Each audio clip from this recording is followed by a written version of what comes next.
The global link synchronization rate has dropped below 80%. The emergency failsafe protocol did not trigger automatically. This was a military-wide Aegis link rescue exercise, prepared for 6 full months. Every process, every parameter, every piece of equipment had passed inspection.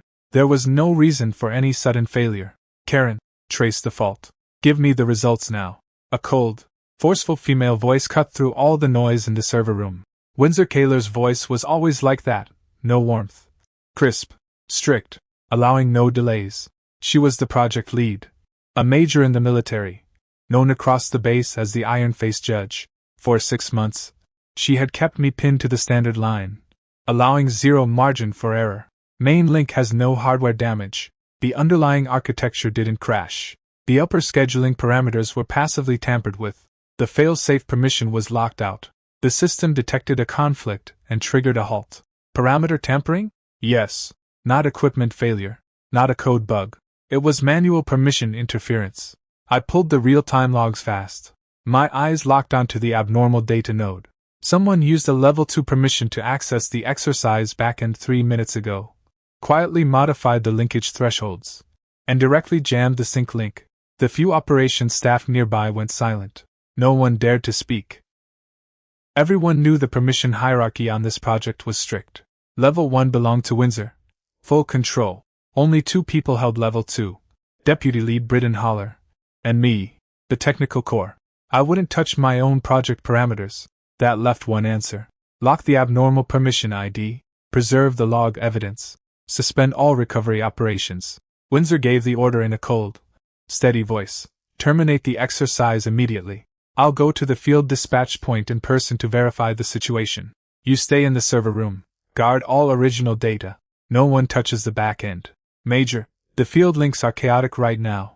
Surface dispatch signals are distorted. Going out is risky. I spoke up immediately. The field convoy is running a simulated rescue transport. Link failure will cause ground positioning drift and dispatch loss of contact. If route data misaligns, accidents are very likely. Windsor spoke fast, her logic clear. I have to be there in person to stop the damage. That's my duty. Footsteps came from behind. Deputy Lead Britton Holler walked over slowly, wearing just the right amount of confusion and concern on his face. What happened? How did a smooth exercise suddenly trip an alarm? Britton looked at the screens full of red error codes, acting surprised. Karen, you're in charge of the core routing architecture. This isn't a bottom layer issue, is it? A 6-month exercise. If it fails on the tech module, the consequences are on your head. His words were pointed. He was dumping everything onto me. I looked up at him directly. The underlying architecture is stable. The fault came from an external Level 2 tampering. It has nothing to do with the core architecture. Level 2 permission? Britton raised an eyebrow, playing innocent. I'd been in the meeting room cross-checking reports the whole time. I never logged into the back end. Could it be that you made a mistake and changed the parameters yourself? I didn't argue. The evidence was still in the logs. Arguing now was pointless and would only disrupt Windsor's response. Windsor shot Britton a cold look. She didn't engage in the verbal sparring. She gave a short, sharp order. Britton, you stay in central control. Cooperate with Karen to guard the server room. No one logs in, tampers with, or wipes back-end data. I'm heading to the field section now. Understood. I'll make sure the server room stays secure. Britton answered with respect and composure. Nothing seemed off. Britton's face dropped instantly. He turned to me, his tone carrying barely hidden pressure and testing. Karen. At this point, I suggest you be smart about this. What do you mean? I looked at him. The exercise is a disaster. Someone has to take the fall. Britton let out a light laugh, his voice dark. You're a civilian contract engineer. No military rank. No project authority. When a technical failure happens, you're the perfect scapegoat. So you change the parameters. My tone was flat. No reaction. So what if I did? So what if I didn't? Britton didn't care. He was brazen. I've already done a shallow clean on the back-end permission logs. The leftover traces are enough to pin it on an architecture flaw in your module. As long as I insist your module's instability caused the crash, no one will believe a civilian engineer over a military-registered deputy lead. I stared at him. You'd destroy 6 months of work and cause a real accident just to take control? Position, power, project authority. Which one isn't worth it? Britton stepped closer, lowering his voice. Windsor is too rigid. She sticks to the rules. This project will never break through under her, just by the book work. Only I can take over and unlock the resources. You take the blame, and I'll make sure you keep your job. I let out a short laugh. You think I'll take the fall for you? You don't have a choice. Britton's tone turned hard. Either you admit to a technical mistake and leave gracefully, or I report this and have you blacklisted from the industry. No future. Anywhere. A loud crash came from outside. Tires screeched. The sound tore through the base's quiet. My heart dropped. Britton's smug smile froze. Panic flickered in his eyes. The field radio crackled with shouting. Calls for help. Chaotic commands. Major accident on the main road.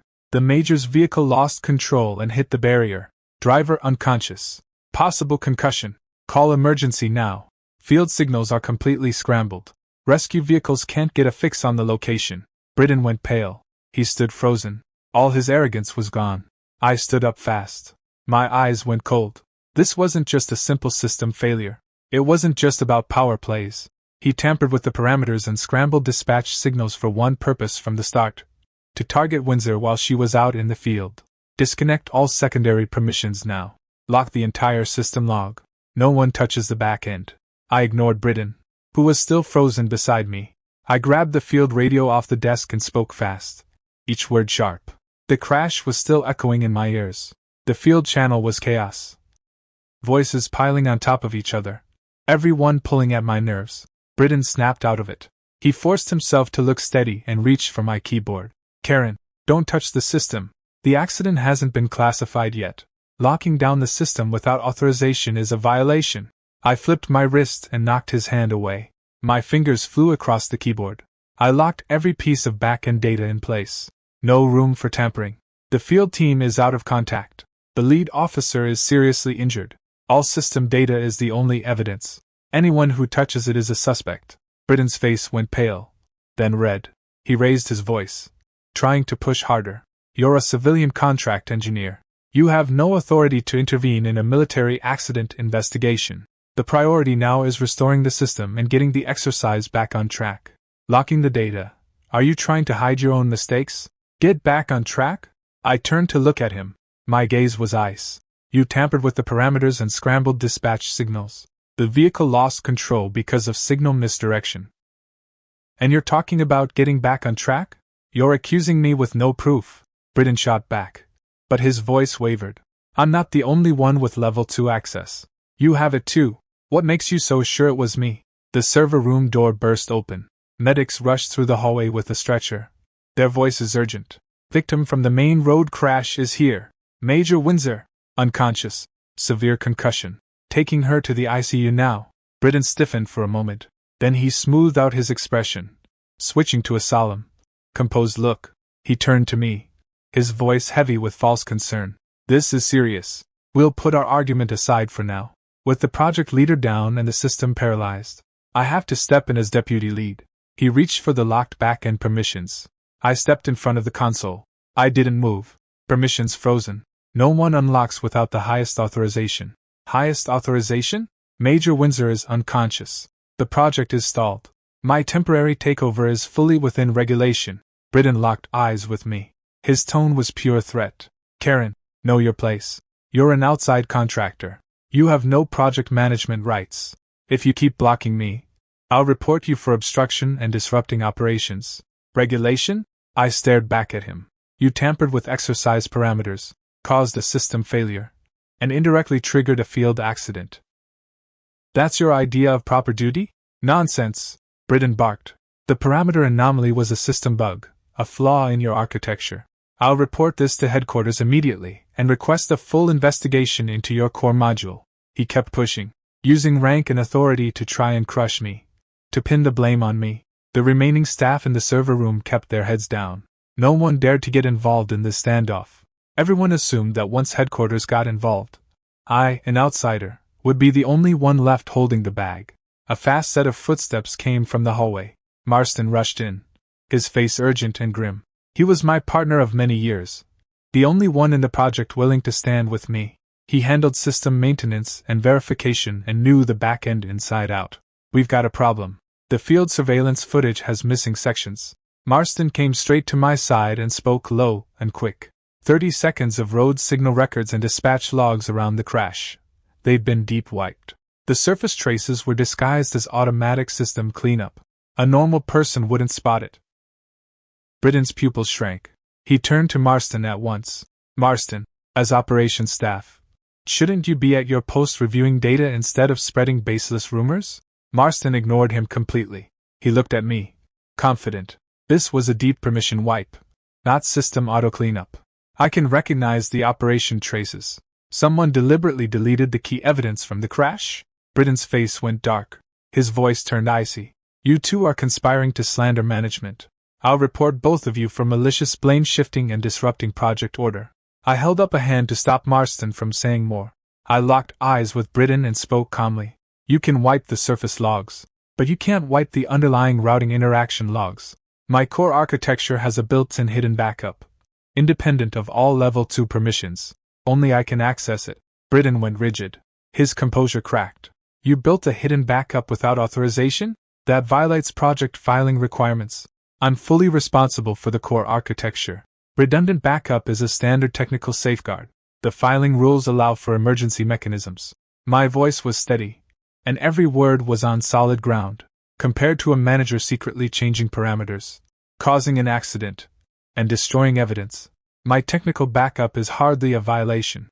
Britton's eyes flickered with panic. He covered it quickly, gritting his teeth. Words without proof. No evidence. It's all your side of the story. I didn't waste more time on him. I turned to Marston. Stay in the server room. Watch Britton's every move. Don't let him touch any back-end equipment. Log everything he does. Got it. I turned and walked out of the operations center, heading straight for the medical wing.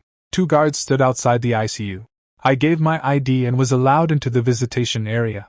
The smell of disinfectant hit me. The glass wall had a thin curtain drawn. I could only make out a shape on the bed. The attending doctor saw me and walked over. The patient is out of immediate danger. Initial diagnosis is mild traumatic concussion. Head trauma. No internal bleeding, but short-term memory disruption.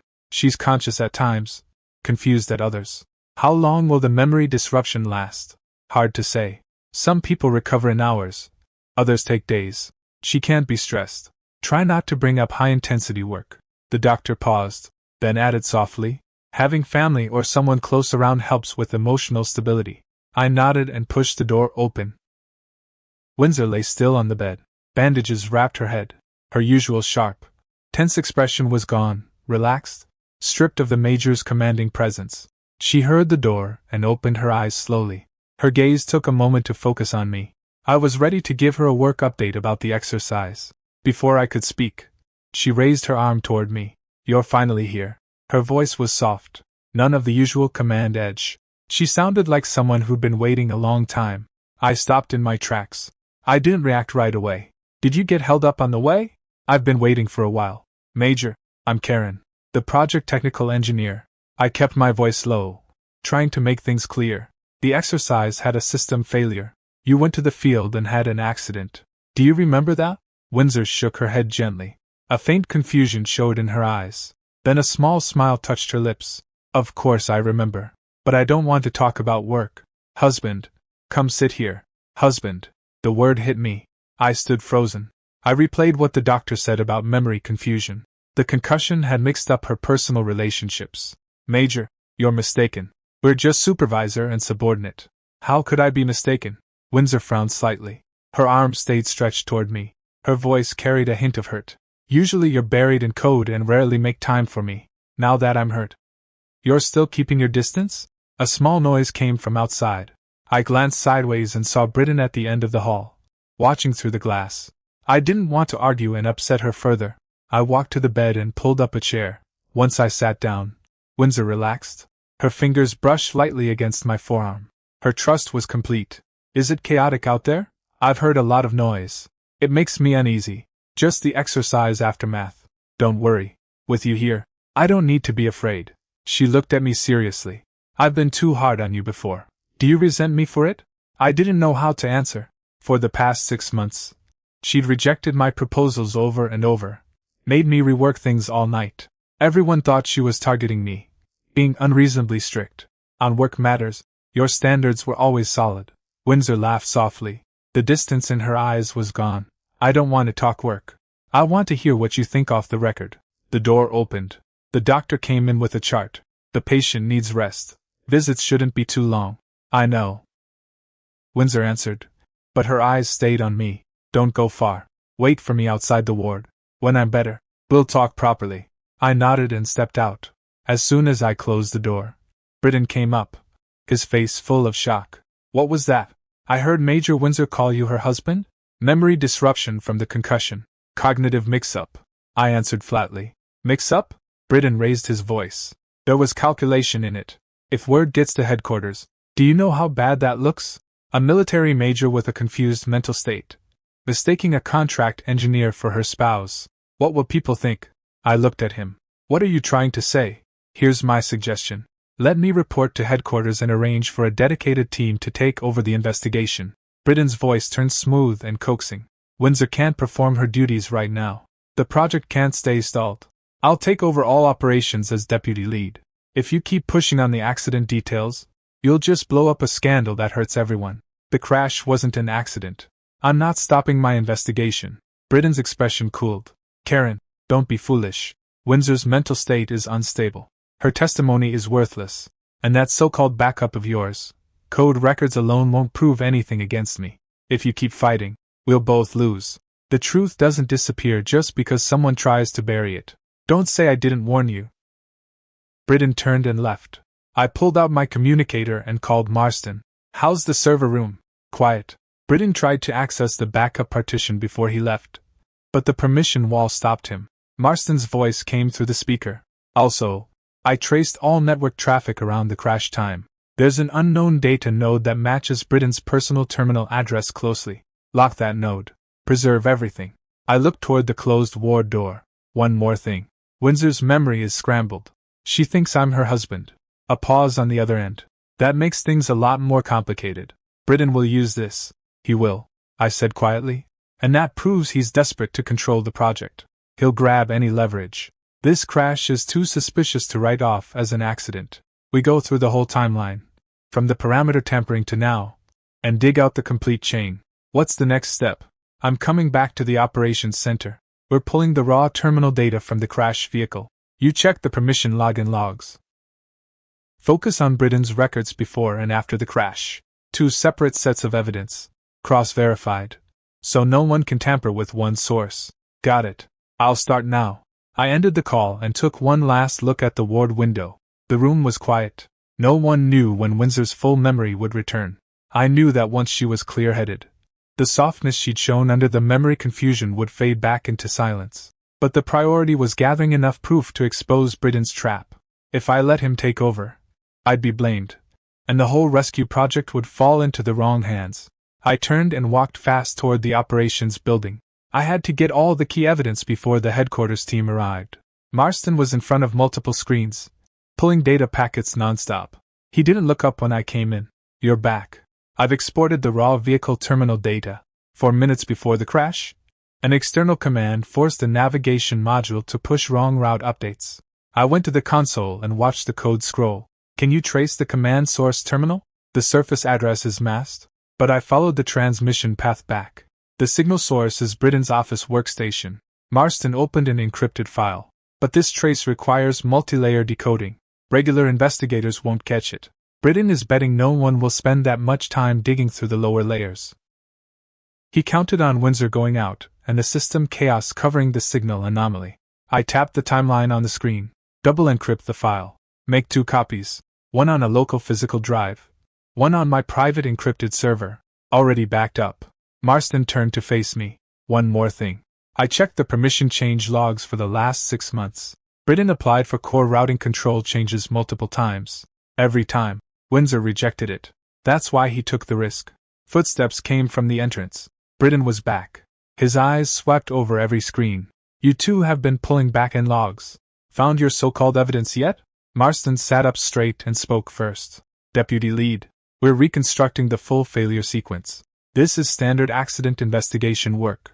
Standard work? Britton walked up slowly, his tone mocking. obsessing over irrelevant link records while refusing to acknowledge core architecture flaws. Karen, I'll give you one last chance. Admit to the technical oversight, and I'll ask headquarters for leniency. I met his gaze.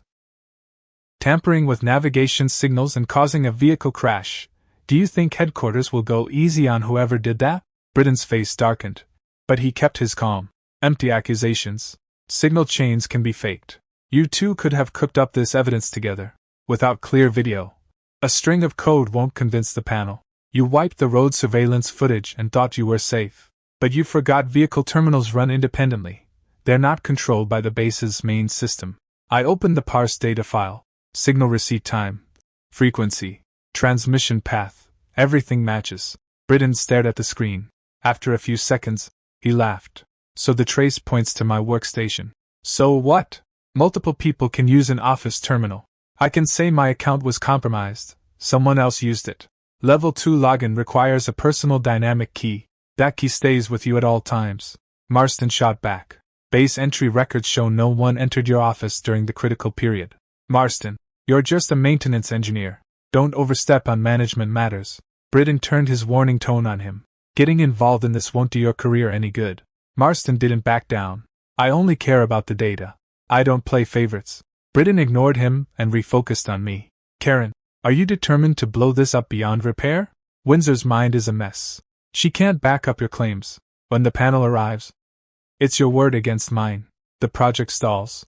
And the one who pays for it, still you. The contract engineer. You're using the project's fate to threaten me? Call it a friendly suggestion. Britton leaned on the console, lowering his voice. Drop the investigation. I won't pursue the architecture flaws. The project moves forward.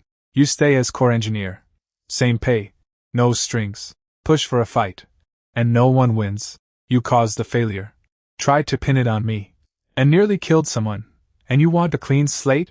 The crash was an unintended side effect. I only planned to disrupt the exercise and take over. I didn't predict a traffic accident.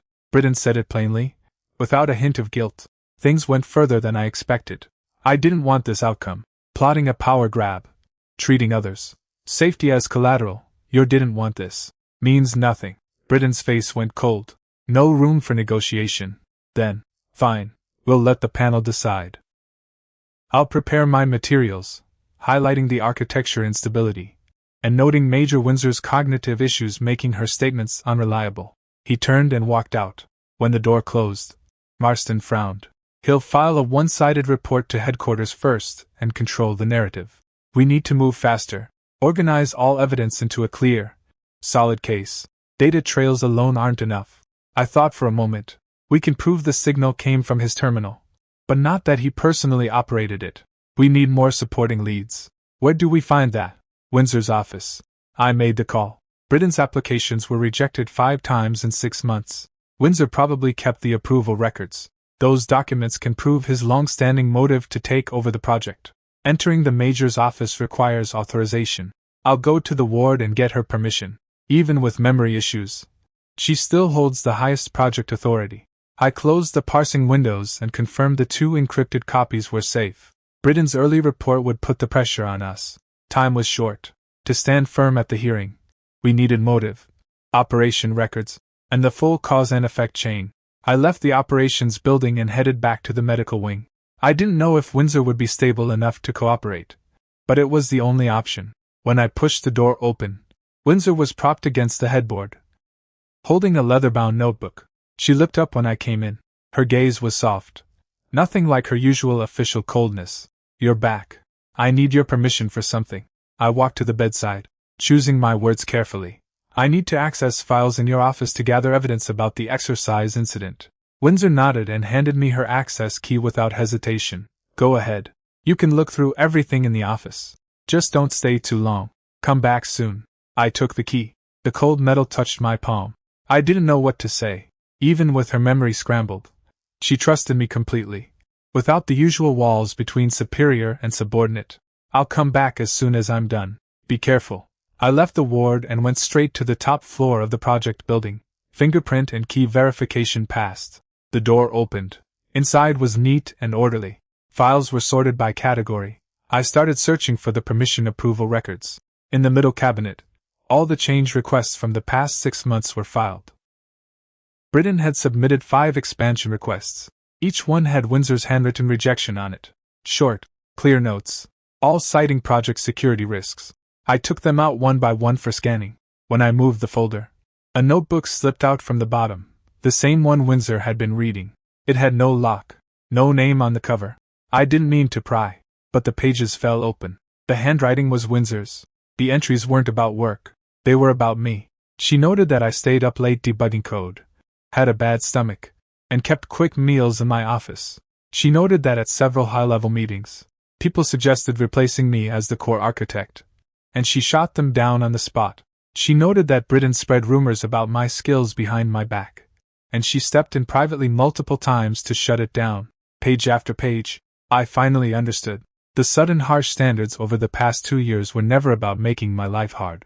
She raised the bar and put on a public front of pressuring me, to create a false impression that kept others from recruiting or targeting me. As long as everyone thought I was being squeezed by my superior, I wouldn't be seen as someone worth poaching or attacking. Footsteps came from outside the office. I closed the notebook quickly and turned. Windsor was standing at the door. She was still in her hospital gown. The bandages were still on her head. You left the ward on your own. The doctor said you shouldn't move around. Windsor walked in slowly. Her eyes landed on the notebook in my hand. She looked a little uneasy. I was worried you were gone too long. I wanted to check. I didn't expect you to find that notebook. Everything in it, is it true? Yes. Her answer was quiet and honest. Our ranks are different. The project environment is complicated. I didn't have a safe way to show how I felt, so I used strictness as a shell, and protected your work from the shadows. 2 years. You carried all of that alone. In this position, many things aren't up to me. If others knew I favored you, people like Britain would use it against us, and your situation would get harder. Windsor looked down briefly. The only choice was to keep distance. Use the supervisor-subordinate barrier to block all speculation. Before the exercise went wrong, you never showed a single sign. I didn't dare take the risk. She looked up. Her eyes held complex emotions. Once that line was crossed, not only would military discipline come down on me, but your entire routing architecture, years of work, could become a casualty in power games. I couldn't afford that. My communicator buzzed. A message from Marston. The headquarters investigation team had already left. They'd arrive within half a day. Britain's report would have twisted everything to his advantage. We had almost no time left to gather all the evidence. We can't stay here talking about personal matters. I handed the notebook back to her carefully. Keep this safe for now. Our priority is exposing Britain's plan at the hearing. Windsor gripped the notebook and nodded slowly. I understand what matters. Even if my memory is still spotty, the key work details are intact. At the hearing, I'll testify honestly about what I know. Don't push yourself. If your mind starts to waver, signal for a pause. I can separate work from personal. She gave a small smile. Even with the memory mix-up, I still know my duty as a major. I won't let personal feelings mess up the process. I packed the scanned approval records. All the paper evidence was backed up. Britain had schemed for a long time, hoping to use the exercise failure to take control and frame me. He never expected Windsor had quietly kept so many key leads. The multiple pieces of evidence lined up together, showing his long-standing motive to seize project authority. But I knew the hearing wouldn't be smooth. Britain was good with words. He knew how to read the panel's thinking. He'd twist things, confuse the issue, and use Windsor's memory problems to question everything she said. I'm going back to the operations center to compile all evidence with Marston. I looked at Windsor. You need to get back to the ward and rest. Wait for the panel's summons. All right. I turned and left the office. The door closed behind me. The notebook's pages kept replaying in my mind. Every harsh order. Every rejection of my proposals. Now they all made sense. Under the cold exterior was 2 years of careful, hidden protection. But there was no time to process that now. The hearing was coming. We had to finalize the evidence chain and leave Britain no room to dodge. The operations center door swung open hard. Britain walked in first, followed by 2 investigators from headquarters. He stood straight, composed, looking like he'd been waiting to cooperate all along. The 2 investigators came straight to the console. One of them spoke. All exercise logs and system records are now frozen. Hand them over to the investigation team for review. Sir, we've already organized the relevant materials. Britton stepped forward quickly and handed over a stack of printed documents. The core cause of the exercise failure was a hidden flaw in Karen's routing architecture. After the incident, he locked down the back end and blocked proper review to cover up his technical mistakes. The investigator looked through the papers, then turned to me. What's your response to this accusation? This report selectively takes data out of context and omits key facts. I slid the encrypted drive to the center of the table. The failure wasn't architectural. It was a manual level 2 permission tampering of exercise parameters, followed by interference with field vehicle navigation signals, which led to the crash. The complete link trace is stored on this drive. Britton immediately countered. Code records can be manipulated. An encrypted file alone isn't valid evidence, and Major Windsor's memory is scrambled after the crash. Her cognitive state makes her testimony unreliable. Marston spoke up from the side. The underlying routing backup is isolated and can't be altered through level 2 permissions. We can set up a temporary environment right here and replay the full data stream from that day. Replay? Britton laughed dismissively. Environmental parameters can be adjusted at will. A replay is incredible. I still say the problem was technical. One of the investigators paused. Both sides have strong conflicting claims. We need time to verify the digital evidence. Until then, no one leaves the base. You're all subject to further questioning. Britton gave a slight bow. I fully cooperate. I'm just concerned about project delays. If the architecture flaws are confirmed, I hope headquarters can assign new technical staff to take over corrections. His meaning was obvious. If they blamed me, he'd take over the project. The investigators left with the drive. Only the three of us remained. When the door closed, Britton's calm mask started to slip. Karen, you really think a few data streams will turn this around? The evidence forms a complete loop. It's not just a few streams. Complete loop? Britton stepped closer, lowering his voice. Windsor's mind isn't clear. She can't back you up in court. Investigators want direct evidence. Indirect link traces won't convict me. Worst case, we both take a hit, and the project still goes to me temporarily. You're underestimating what we have. Marston cut in. 5 permission expansion requests in 6 months. All rejected by Windsor. The written replies are on file. That shows your long-term motive for more control. Requesting permissions is normal work behavior. It's not evidence of a crime. Britton was unfazed. In any workplace, people want more responsibility. No one can charge me with conspiracy based on a few request forms. I looked straight at him. You wiped the road surveillance footage but forgot vehicle terminals are independent systems. They're not controlled by the base's main server. The navigation interference signal receipt time and the parameter tampering time matched perfectly. The timeline is airtight. The account key is mine. But that doesn't mean I used it. I can claim it was leaked. Britton's response was smooth. He thought through every angle. Lots of people come through the base. Someone could have stolen the key. Base entry cameras confirm no one went near your office during the critical window. Marston followed up. Cameras only prove no one entered. They don't prove no one accessed the account remotely. Britton spread his hands. Speculation isn't proof. I knew he had layers of excuses ready. At the hearing, he'd create doubt after doubt to confuse the panel. He knew that as long as one link in the evidence chain looked fuzzy, they couldn't act decisively. You're betting the hearing won't reach a clear conclusion. I'm just trusting the rules.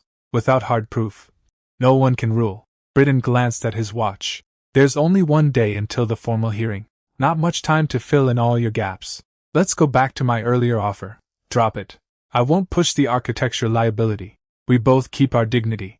Using a system failure to frame someone and causing a life-threatening crash. There's no dignified settlement. My voice was steady. No retreat. At the hearing, everything comes out. Let the panel decide.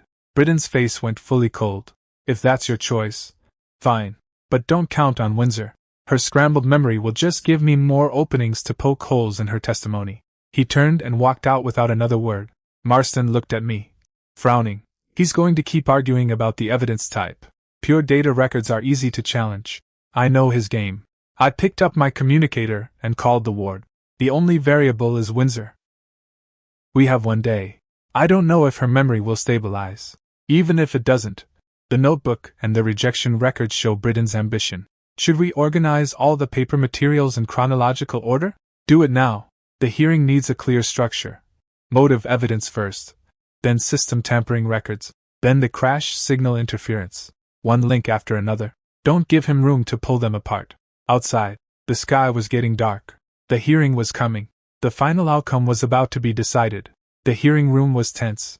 Long tables on both sides. The headquarters panel sat in the middle. Britton sat on one side. Calm, with a thick stack of papers in front of him. He looked confident. The door opened. Windsor walked in with a medical escort. The bandages were still on her head. Her steps were steady, but she looked tired. Everyone's eyes went to her. The panel lead spoke first. This hearing is to investigate the Aegis Link exercise failure and the field vehicle crash. Each side will present their case and evidence. No unnecessary arguments. Britton, you go first. Britton straightened and stood. The exercise link failure was caused by a hidden flaw in Karen's core routing architecture. After the incident, he locked down the back end and blocked review to cover his technical mistakes. Major Windsor suffered memory impairment from the crash. Her cognitive state makes her subjective statements unreliable. I asked the panel to hold the technical lead responsible and assign new staff to rebuild the system as soon as possible. He sat back down. The panel lead turned to me. Karen, present your defense and evidence. I stood and placed 3 storage drives and a stack of paper files on the table. First, 6 months of records show Britton submitted 5 permission expansion requests. All were rejected by Windsor. The written replies are here. This proves his long-standing desire for project control and gives him a clear motive. Second, the hidden routing backup contains the full exercise log. The crash was caused by a Level 2 account manually altering scheduling parameters. The architecture itself did not fail. Third, the field vehicle's terminal log shows that before the crash, the same terminal sent continuous false navigation signals to disrupt the route. Britton cut in immediately. Paper applications are normal work requests, not crime plans. Electronic logs can be faked. Vehicle signal traces only point to a terminal. They don't prove I operated it. Base camera records show no one entered your office during the critical time. The dynamic key never left your possession. Marston stood to add.